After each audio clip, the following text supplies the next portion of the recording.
আমার স্নেহের ছাত্রছাত্রী, তোমাদের আসন্ন মাধ্যমিক পরীক্ষায় এই 2রা ফেব্রুয়ারি যেটা পরীক্ষা হবে, সেই মাধ্যমিক পরীক্ষায় আমি 5টি রচনা দিচ্ছি, তার মধ্যে অবশ্যই একটি পাবে।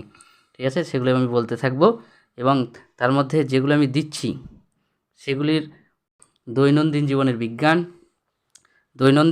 বিজ্ঞান, এইটাকে আবার তোমাদের অনুরূপভাবে লেখা যেতে পারে প্রাত্যহিক জীবনে বিজ্ঞান। ঠিক আছে, দৈনন্দিন জীবনে বিজ্ঞান, প্রাত্যহিক জীবনে বিজ্ঞান 1 নম্বর। এটা দেখো, অনুরূপভাবে এটা লেখাতে যেতে পারে। এটা অবশ্যই এই দুটোর মধ্যে, দুটো বিজ্ঞান থেকে অবশ্যই একটা পাবে। তার মধ্যে দৈনন্দিন জীবনের বিজ্ঞানটা এবং বিজ্ঞান এবং সুফল কুফল অবশ্যই থাকবে।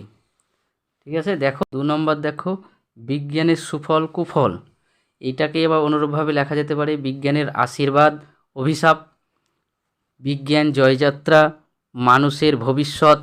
ভালো করে অনুরূপভাবে খাতায় তোমরা লেখো, বিজ্ঞানের সুফল কুফল, বিজ্ঞান আশীর্বাদ না অভিশাপ। 3 নম্বর দেখো বাংলার উৎসব, বা এটা অনুরূপভাবে লেখা যেতে পারে উৎসব মুখর বাংলা।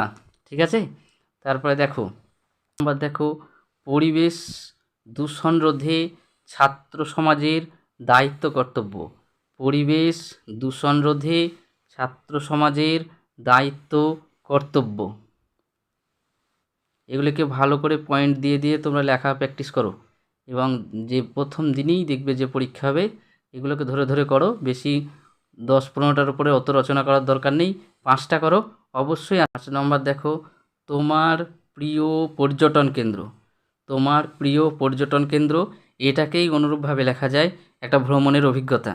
তোমার প্রিয় পর্যটন কেন্দ্র এবং ভ্রমণের অভিজ্ঞতা, এটাকেই কেন্দ্র করে লেখা যায়। আমি যেইগুলো 5টা বললাম তার মধ্যে প্রথম যারা একেবারে পাস করতে চাও, 10 নম্বর নিয়ে পাস করতে চাও, 10 নম্বর ওই রচনার 10-এর মধ্যে কম করে 9 পাওয়ার চেষ্টা করছো যারা, তারা অবশ্যই প্রথম যে বিজ্ঞান, দৈনন্দিন জীবনের বিজ্ঞান আর বিজ্ঞান সুফল কুফল, এটি করবেই। ঠিক আছে।